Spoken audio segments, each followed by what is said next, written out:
নমস্কার বন্ধুরা, আমার শখের রান্নাঘরে সবাইকে অনেক স্বাগত জানাই। আজ আমি আবার চলে এসেছি নতুন একটা ভিডিওর সাথে।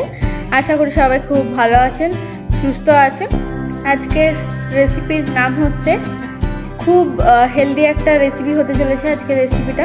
তো আজকের রেসিপির নাম হচ্ছে সবজি টেংরির স্যুপ। এই স্যুপটি কিন্তু আপনাদের শরীরের পক্ষে খুবই ভালো এবং হেলদি একটি স্যুপ হতে চলেছে। চলুন রেসিপিটা দেখে নিই। উপকরণে প্রথমে কী কী আছে। প্রথমে আছে টেংরি সেদ্ধ করা, বরবটি, থেতো করা রসুন, গোলমরিচ, তারপর থেতো করা আদা, আলু, গাজর, গোটা পেঁয়াজ, গোটা গরম মশলা, তেজপাতা, ফুলকপি, সাদা তেল এবং বাটার। আর আমরা কিন্তু এখানে টেংরি যেটা আছে সেটা কিন্তু আমরা আগে থেকে সেদ্ধ করে নিয়েছি। আপনারা কিন্তু এইভাবেই টেংরিটা ভালো করে সেদ্ধ করে নেবেন। তারপর প্রথমে কড়াতে সাদা তেল দিয়ে দেবেন। এই রেসিপিটি কিন্তু একদম পুরোটাই সাদা তেলে হতে চলেছে।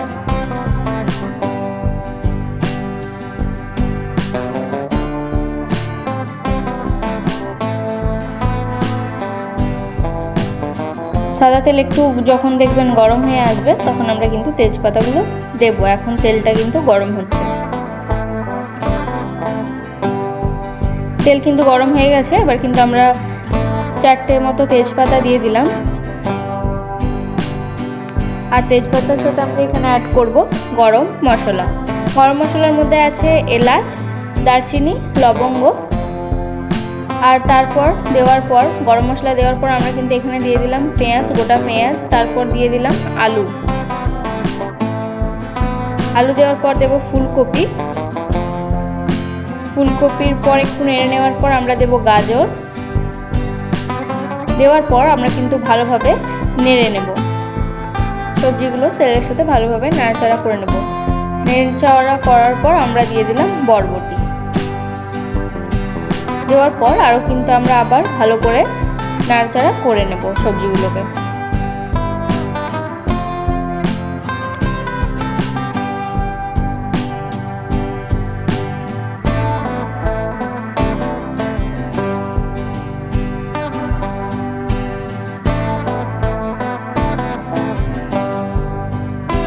দেখুন নাড়াচাড়া করা হচ্ছে। করার মধ্যে আমরা কিন্তু দিয়ে দিলাম রসুন, থেতো করা রসুন দিয়ে দিয়েছি। দেওয়ার পর আরও ভালো করে নেড়ে নিচ্ছি, যাতে রসুনের যে একটা গন্ধ থাকে, কাঁচা একটা গন্ধ থাকে, সেটা যেন আসে। তাই আমরা কিন্তু আবার ভালো করে সবজির সাথে রসুনটা নাড়িয়ে নিচ্ছি। নাড়িয়ে নেওয়ার পর আমরা দিয়ে দিলাম থেতো করা আদা। আপনারা থেতো করাও দিতে পারেন কিংবা গ্রেট করে আদাও দিতে পারেন, যেটা আপনাদের ইচ্ছা বা সহজ হবে আপনাদের কাছে সেটাই আপনারা করতে পারেন। দেওয়ার পর আমরা কিন্তু ভালোভাবে, দেখুন আবার কিন্তু সবজিগুলো ভালোভাবে নেড়ে নিচ্ছি।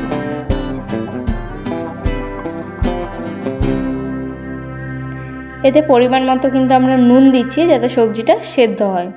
কারণ স্টু যখন বা স্যুপ যখন আমরা করি, তো সবজির আর টেংরির স্যুপ হচ্ছে, তো টেংরিটা আমাদের আগে থেকেই সেদ্ধ করা আছে। তাই আমরা সবজিটাকে, যে সবজিগুলো আমরা এখানে ব্যবহার করেছি সেগুলো আমরা কিন্তু ভালো করে আগে সেদ্ধ করে নেব। তাই একটু নুন দিয়ে দিলাম। দেওয়ার পর কিন্তু আমরা ভালোভাবে আগে তেলে জিনিসটাকে ভালোভাবে নেড়ে নেব। তারপর এখানে জল দিয়ে সেদ্ধ করব সবজিগুলোকে। তাই দেখুন আমরা ভালো করে নেড়ে নিচ্ছি। এইবার কিন্তু নেড়ে নেওয়া হয়ে গেছে। এবার কিন্তু আমরা জলটা অ্যাড করে দিলাম। যেমনটা আপনাদেরকে বললাম যে তেলের সাথে আগে একটু সবজিগুলো হালকা ফ্রাই, মানে একদম হালকা, সে একটু নেড়ে নেওয়ার পর, ভালো করে নেড়ে নেওয়ার পর নুন অ্যাড করে তারপর কিন্তু আমরা এখানে জল অ্যাড করে দিলাম সেদ্ধ হওয়ার জন্য। 10 মিনিট পর দেখুন আমরা খুলে দেখেছি যে পুরোটাই সবজিগুলো কিন্তু সেদ্ধ হয়ে গেছে আর জলটাও কিন্তু শুকিয়ে গেছে। জল যখন শুকিয়ে আসবে আর সবজি যখন সেদ্ধ হয়ে আসবে তখন কিন্তু আপনারা এখানে অ্যাড করে দেবেন সেদ্ধ করা টেংরি। যেগুলো আমরা আগে থেকে সেদ্ধ করে রেখেছিলাম সেগুলো কিন্তু আমরা এখানে দিয়ে দিয়েছি।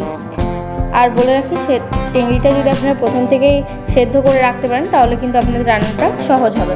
তারপর আবার ঢাকা দিয়ে দিয়েছিলাম আমরা, দেখুন 10 মিনিট মতো। 10 মিনিট খুলে এই কারণে আমরা ঢাকা দিলাম, কারণ যে ফ্লেভার, টেংরির যে ফ্লেভারটা হয় সেটা যেন সুপে আসে। তাই আমরা কিন্তু 10 মিনিট মতো ঢাকা দিয়ে দিয়েছিলাম। ঢাকা দেওয়ার পর ঢাকা খুলেই দেখুন খুব ভালোভাবে সবজি সেদ্ধ হয়ে গেছে। আপনারা চেক করে নেবেন। এইবার ভালোভাবে আমরা একটু নেড়ে নেব।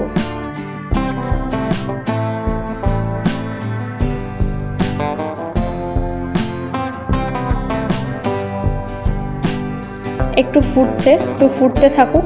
তার মধ্যে আমরা কিন্তু এখানে অ্যাড করে দেবো গোলমরিচ গুঁড়ো। আপনারা যেরকম ঝাল স্যুপের মধ্যে খেতে চান সেই রকম মতো আপনারা গোলমরিচটা দিতে পারেন। দেওয়ার পর আমরা কিন্তু আরও ভালো করে এটা নেড়ে নেব। আমাদের রান্না কিন্তু প্রায় কমপ্লিট হয়ে এসেছে। নেড়ে নেওয়ার পর আমরা কিন্তু এবার গ্যাসটা বা ওভেন যেখানে করবেন সেটা কিন্তু অফ করে দেবেন। তারপর কিন্তু আমরা এখানে 1 চামচ মতো বাটার অ্যাড করব। বাটার অ্যাড করার পর বাটারটা ভালো করে অ্যাড করার পর আমরা কিন্তু এটাকে 5 থেকে 10 মিনিটের মতো বন্ধ করে দেব। কিন্তু গ্যাস বা ওভেন যেটাতে আপনারা এটা বানাবেন সেটা যেন অফ থাকে।